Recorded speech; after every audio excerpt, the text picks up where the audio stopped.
తెలుగు రాష్ట్రాల నుండే కాకుండా తమిళనాడు నుండి కూడా తరలివచ్చిన భక్తులు కృష్ణా తీరాన కొలువై ఉన్న నరసింహ క్షేత్రాలలో తెలంగాణ రాష్ట్రంలోని మట్టపల్లి కూడా ఒకటి.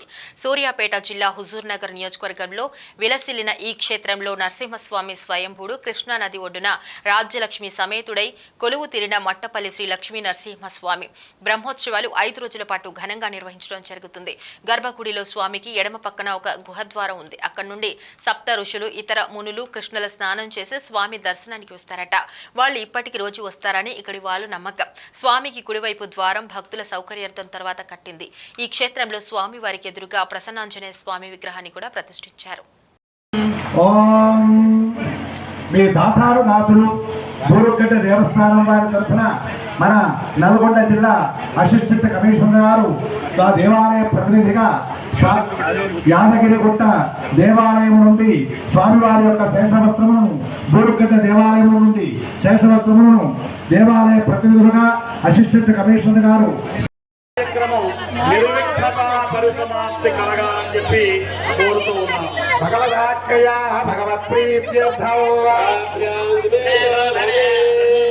అభయముహూర్తే శ్రీ మహావిశ్వనాథ్మయ భగవత్తమానస్య ప్రియపరాధ్యే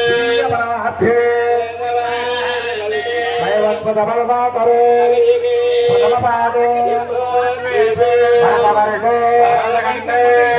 దక్షిణ దిగ్భాగే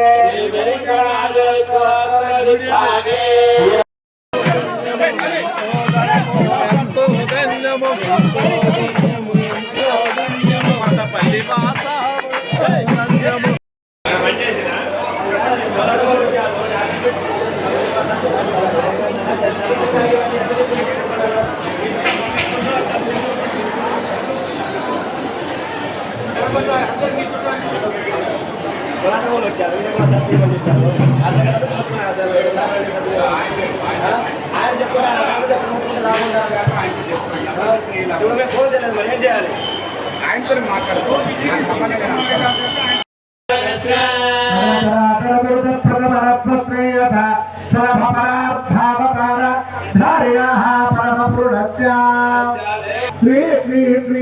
రాజ్యలక్ష్మీ దివ్యలక్ష్మీ భక్త ప్రహ్లాదగిత లోకానందలక్ష్మీ ఋతుహత్వామిన దేవతాముద్దిశ్య ఛాయాన్నే దేవత్రేభ్యో కళ్యాణ మహోత్సవకర్మాఖ్యం అర్చనదేవే అర్జున్వాయ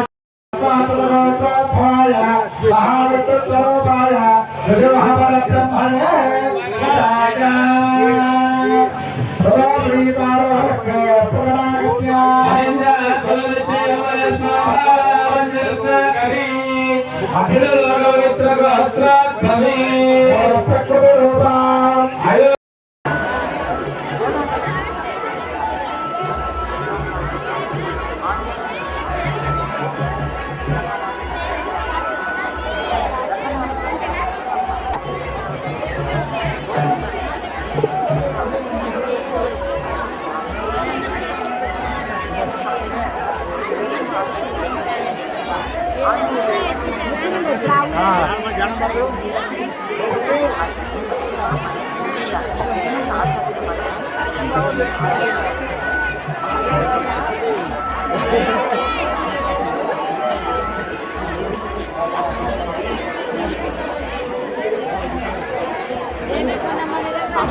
అక్షరాలకు అక్షరాంతరం జరుగుతున్నారు.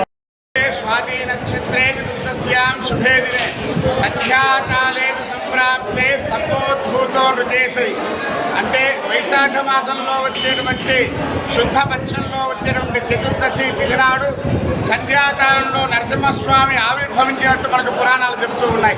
అటువంటి పర్వదినమైనటువంటి వైశాఖ శుద్ధ చతుర్దశిని పురస్కరించుకొని పరమ పవిత్రమైనటువంటి మట్టపల్లి క్షేత్రంలో స్వామివారి కళ్యాణ మహోత్సవాలు 5 రోజుల పాటు జరుగుతూ ఉంటాయి. దానిలో భాగంగా ఈరోజు నరసింహ జయంతి పర్వదినం స్వామివారి కళ్యాణ మహోత్సవం అంగరంగ వైభవముగా భక్తజన సందోహం మధ్య వైఖాన సహజమ శశాస్త్రీయముగా బాజా భజంత్రీలు నడుమ స్వామివారి జయ జయ ధ్వానాల నడుమ అత్యద్భుతంగా స్వామివారి విశ్వసేన పూజతో ప్రారంభమయ్యి స్వామివారి మంగళ సూత్ర ధారణతో కళ్యాణ ఘట్టం అక్షతారోపణతో ముగించనుంది.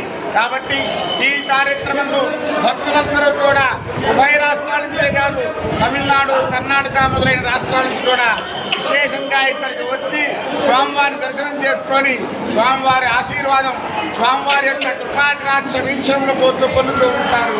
ఇటువంటి నరసింహ జయంతి పర్వదినాల నాడు అందరూ కూడా నరసింహస్వామిని స్మరించడమే భాగ్యము.